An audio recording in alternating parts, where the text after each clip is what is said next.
Good morning, and welcome to the Salem Lutheran Church Sunday morning Bible study. We'll be getting started in just a few moments. If you'd like to join in on the discussion, please join us by going to slcw.org and clicking the link to join the group. We'll be starting in just a few moments. Well, good morning, and welcome to Salem Lutheran Church's Bible study on this kind of overcast gray day here in Worcester, Ohio. It's not raining, but it looks like it might. I don't know if we're supposed to have rain or not, but anyways, welcome. We are today discussing Psalm 143 once again, the second part of the Psalm.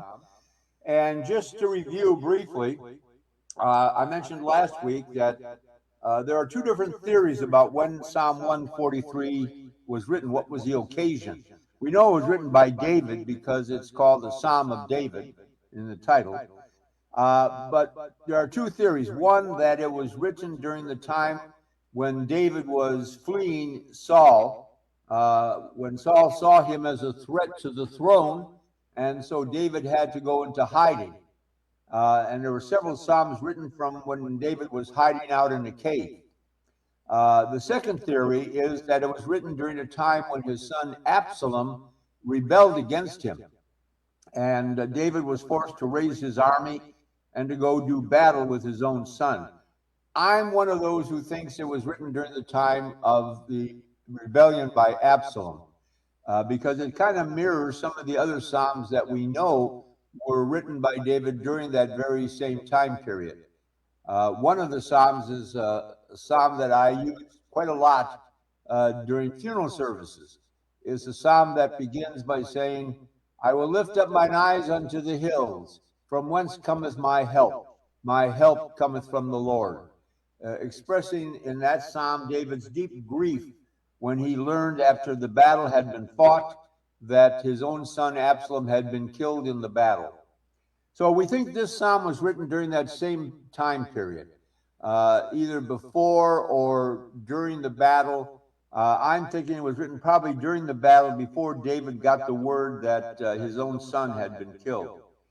Anyways, when we left off last week, we were at verse 7, I believe, of Psalm 143. So if you want to turn in your Bibles to Psalm 143, verse 7, that's where we'll pick it up.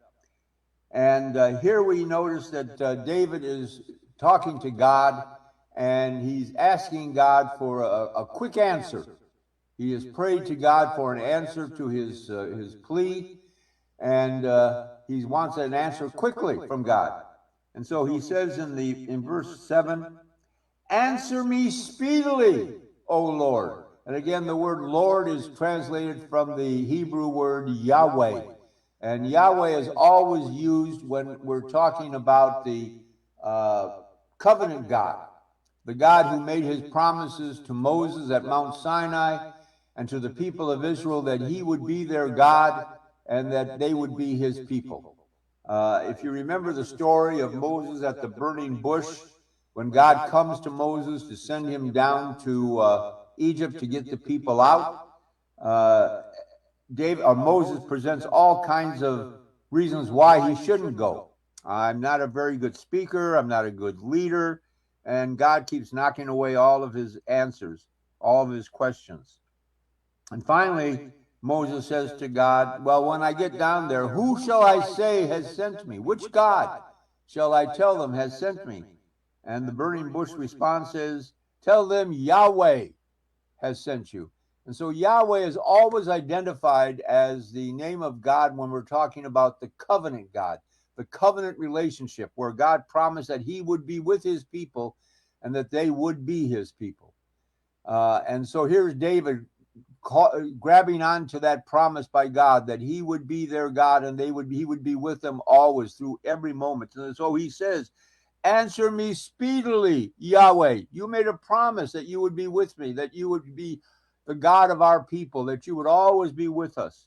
So he says, "Answer me speedily, Yahweh. My spirit fails. Do not hide your face from me, lest I be like those who go down into the pit."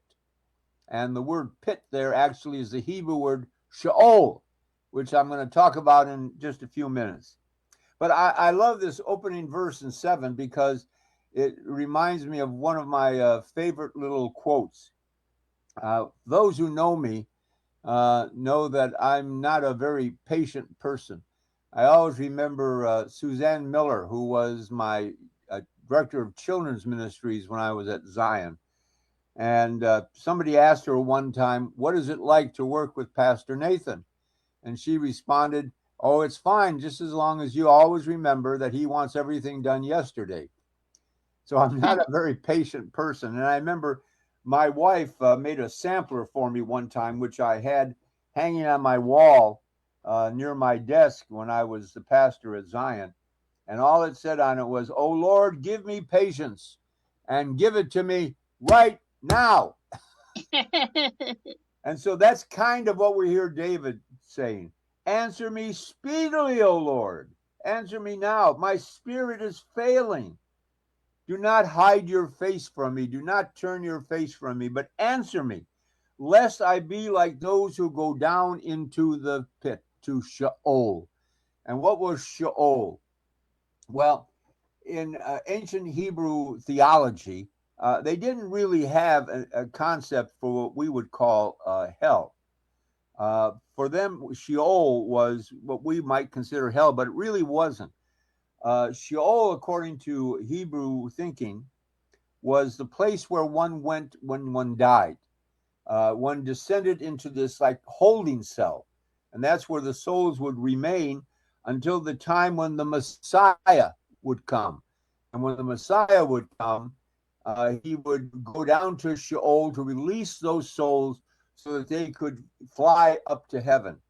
In fact, you remember in the Apostles' Creed, we always have this one part where it says, "And he descended into hell," meaning Jesus descended into hell. That's really a mistranslation. He didn't descend into hell, but rather descended to Sheol. And the purpose of going to Sheol was not to continue his suffering, but his purpose for going to Sheol was to release those souls from that holding cell, that holding place, that pit, and allow them to rise up to heaven. And so here's David saying, "Lord, answer me quickly because I feel like I'm in that holding cell. I feel like I'm in a pit. I feel like I'm in a place where there are no answers, only questions." And I think a lot of us can identify with that because in our lives, we may have always found ourselves in places like that. When the facts of life, when the circumstances of living have kind of clouded in upon us, descended upon us, placed their burden on our shoulder, and we feel like there is no place to turn, nowhere to find answers. And so we feel like we're in that deep, dark pit. And so David in that pit, and you can understand that pit. Here is a father who is having to go do war with his son, knowing that whatever happens in that battle is not going to be a good thing. If he fights and loses the battle, it means his own death. And probably it means that then Absalom, who he doesn't believe would be a good king, will arise to the throne of Israel. And if he wins, he knows it probably means the death of his own son. And so he's in this deep, dark pit, this pit that seems to have no way out, this pit that is just covering him with darkness and dread. And so he turns to God and says, "Answer me speedily, O Lord, because my spirit is failing me. Do not hide your face from me, lest I be like those who go down into the pit. I'm in this pit. Please help me find a way out." So David is talking about how alone he feels, how desperate he feels, how everything is bad, everything is dark, everything is black. And so he turns to God in that moment and says, "Help me find my way out. Help me find my solution. Help me find my answers." And like I said, I think a lot of us can identify with that. And then David talks about why he needs God to do that, because he can't find an answer. "Cause me to hear your loving kindness in the morning, for in you do I trust. Cause me to know the way in which I should walk, for I lift up my soul to you. He's looking to God for answers, and he finds none. And so he knows that the only answer he has is to turn to God. Your loving kindness in the morning, your loving kindness. The Hebrew word there is chesed, which means God's great mercy. He's looking to God for mercy and for answers, and he says, please help me find my answers. For in you I put my trust.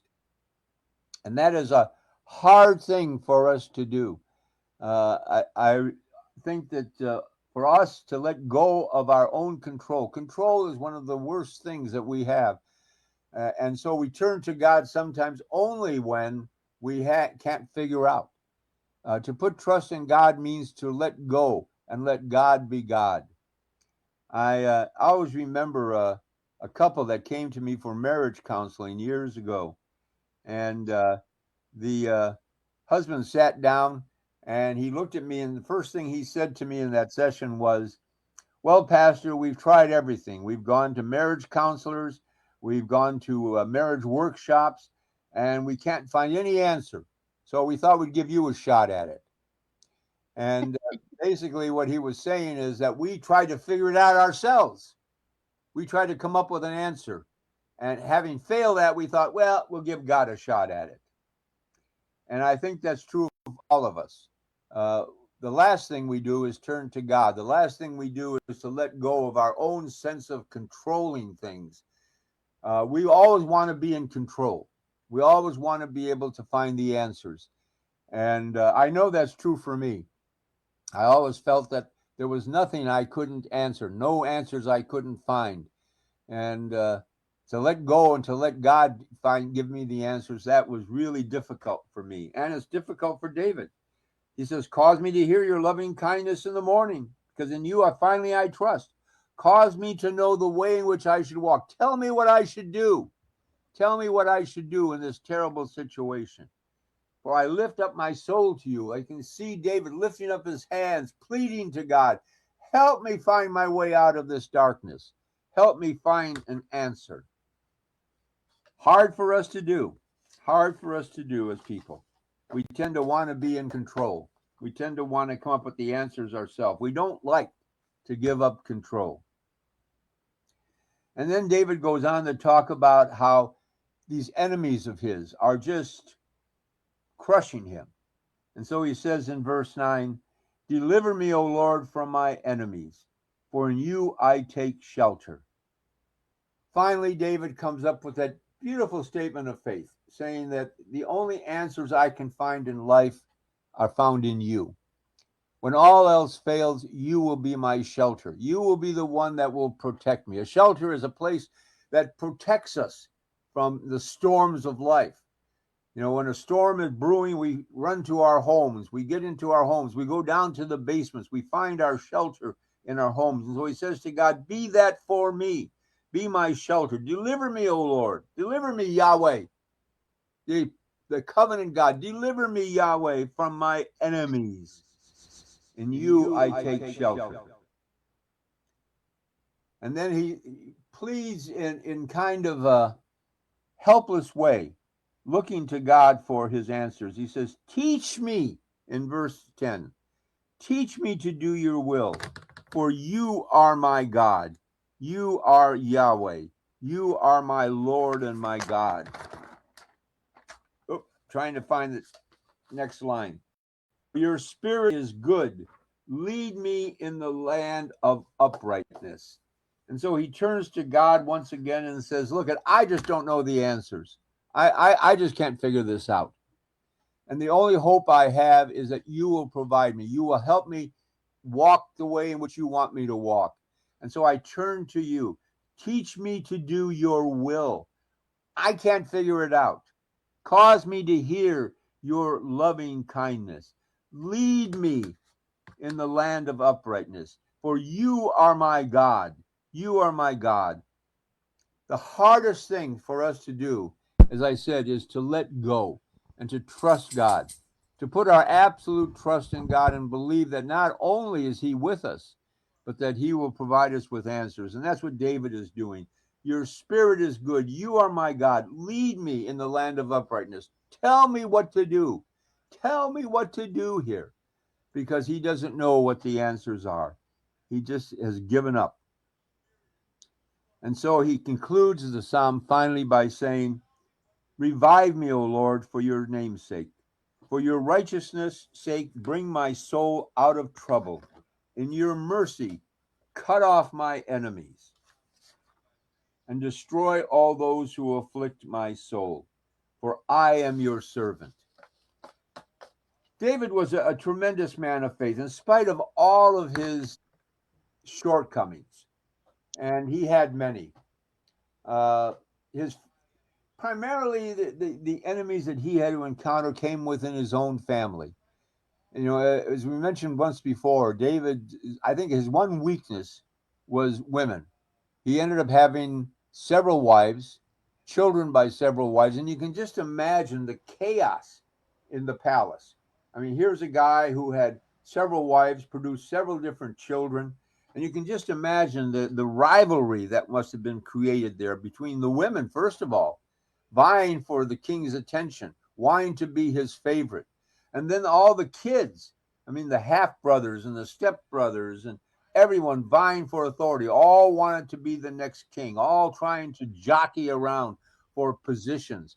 And here's David caught in the middle of all of that. And so many of David's problems were created by his own doing. If David hadn't been so prolific in marrying different women, we know he had Bathsheba, we know Michael, and there were several others who he married. And all of that created this chaos in the family. All of this created the problems that David had to deal with. And so he says, revive me, O Lord, for your name's sake. For your righteousness' sake, bring my soul out of trouble.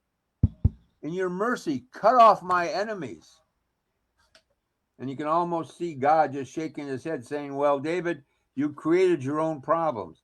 If you hadn't been so out of control, you might not have all these problems. And finally, though, David does come to the realization that he's not going to be able to answer all these questions, that the answers he's looking for are beyond his reach. And I guess that's an issue for all of us, isn't it? We all face issues in our private life, in our personal life, whether it's issues in our marriages. Marriages are not easy. They're really hard. It's hard for two people to come together and to maintain a loving, caring relationship. It takes work. It's not something that comes natural. It's not something that comes easy. It's something that has to be worked at every single day. And being a parent, one come into the mixture. It's not easy being a father. It's not easy being a mother, trying to figure out all the answers to questions in life. And then life is complicated by other problems we have. Problems at work, problems with finances, problems with interpersonal relationships with friends and neighbors. Trying to figure all of that out. It's just so often we find ourselves in chaos and uncontrolled chaos. And so the psalm is about trying to find answers in the midst of all that chaos that is our life, all those questions that we have to encounter in our lives. And it says that the only way you're going to find an answer is in God. And the only way to find answers in God is to let go of our needs to try to control our lives, to let go of our wanting to be in control of every aspect of our life, figuring that we're smart enough, we're good enough, that we can come up with the answers if we just sit and think about it long enough. And the psalm is basically saying that that's just not going to work, that the answers of life can't be found in our own hard work and our own desires. I know one of the things I used to always tell people is to set aside some prayer time every day. Set aside some time to pray to God. And I would also always tell people, look, you don't have to make prayer something formal where you got to go to a church or You got to have a chapel set up in your own house. Sometimes the most informal places, a quiet time to lay your concerns before God. For me, when I was younger, when I would come home in the evening late from work, one of the first things I would do was walk in. I'd say hi to my wife, and then I'd put on my running shoes and I would go out for a jog. Or later in life, as I got older and as the back and the knees started going, I would go out for a walk. And it was during that time that I would have my prayer time, when I would just try to clear my mind of things. Uh, or sometimes I would just go out late at night with a golf club and be on the front lawn hitting little plastic golf balls. It was my quiet time to kind of communicate with God. But one of the things I would always say is, in your prayers, besides laying before God all your concerns and all your needs and all your wants and all your desires, also spend some time just being quiet. Just being quiet. And I said, sometimes if you're quiet and in that silence, if you listen carefully enough, you can hear God speaking to you. And I still think that's true. I still find myself doing that. Can't go out jogging anymore. Can't go out walking hardly anymore. But I can sit in my living room late at night and just lean back in my lazy boy, close my eyes, and listen and see if I can find answers from God. Because, the one thing I've learned as you get older, you don't get wiser and you don't have all the answers. In fact, all you have are questions. That's the one thing I've learned. I always thought was I get older, I'll get wiser, and I'll have all the answers to life. The thing I've discovered is all I have is more questions. And so, what I need to do in those moments of life, like David did, here he is, surrounded by his armies, ready to do battle against his own son, not knowing what to do, not knowing what the answer is, feeling so helpless and hopeless in this situation. And so, what does he do? He does as he always did. He turns to God, saying, God, help me find my way out of this mess. Help me find my way to an answer. And that's the advice David is giving through the centuries to us. When you find yourself in those moments of helplessness and hopelessness, turn to God. Turn to the God who promised that he would be with you in each and every moment of life. Sit back in your lazy boys, sit back in your chairs, be quiet, just listen to your breathing and look for answers from God. And God, the God of the covenant, the God will answer you. He will speak to you if you just sit back long enough to be quiet and listen. And so, with that, we conclude our psalm. I hope the psalm spoke to you today. I hope it gave you some comfort and some answers as you're facing whatever you're facing in your life today. Know that you're not facing them alone. God is with you. God bless you all. And now I turn to Tim and say, hey, Tim, what's going on at Salem today? Well, thank you, Pastor. Today at Salem, as you can see behind me, I am sitting in the pavilion. So that is the message to all, that we are going to be in the pavilion for worship this morning, 10 a.m. here in the pavilion. Join us as we worship God. At 11 o'clock, we will stay out here and enjoy some fellowship. We have council meeting at 12 o'clock. And then we have our normal weekly activities going on following that, which is our Avenues worship at 2 p.m. at the Senior Living Center at the Avenues up the street on Smithville Western. We have Monday night NFL Monday night, stands for Nourishment, Fellowship, and Learning. The Nourishment and Fellowship starts at 6 o'clock with a free meal. From 7 o'clock until we break, we watch an episode of The Chosen and discuss it in detail. We'd love for you to join us for those events. And the final event of the week is on Friday, and that is our weekly Bible reading support group for our Reading the Bible in 365 Days. Cover to cover, we are going to read the Bible from cover to cover in the first this year from it was April 5th, which was Easter Sunday, all the way through the end of Easter next year. And we'll, in that time period, read the Bible from cover to cover. So join us for that as we support each other, as we encourage each other, as we pray for each other, and as we serve each other, moving forward into the community and serving God's children. Join us for that event every week, Friday at 7 p.m. via our Zoom link on slcw.org. Next Sunday, that's the first Sunday of the month, we have communion. We'll most likely be out here in the pavilion, and we'd love for you to join us. Following that service, we have our 200th anniversary preparatory meeting. I keep calling it the wrong thing when I'm talking. The steering committee meeting is at 12 noon next Sunday. So if you're interested in helping us out with any of the aspects of the program next year, which is a 12-month celebration of our 200th anniversary, we'd love for you to join us for that steering committee meeting. So I will hand it back now to Pastor Nathan, and he will send us for the day. Well, thank you very much, Jim. A lot going on.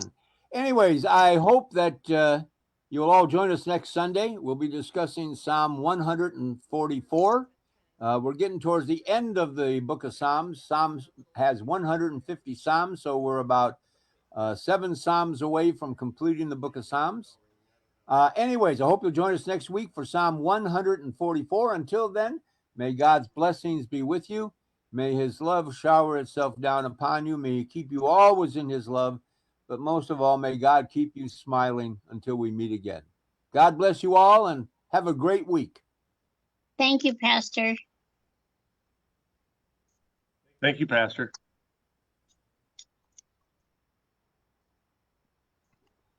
Thank you.